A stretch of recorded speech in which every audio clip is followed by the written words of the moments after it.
I'm age 6. My teacher is Miss Kara, and I'm singing Play with Your Food. You can scratch the antique furniture to sharpen up your claws.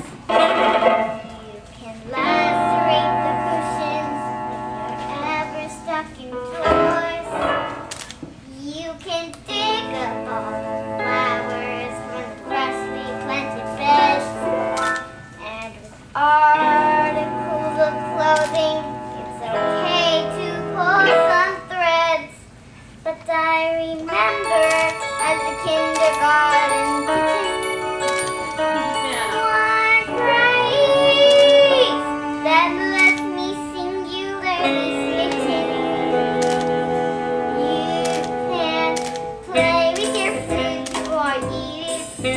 You can leave your chow before you chew. You can play with your food, you can't eat it. So ducky, let me play with you. You can play with your food before you bite it.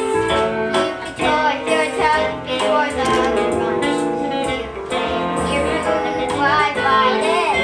It's a crazy looking car. So, tell me, Ducky, what would you like to play? It could be anything.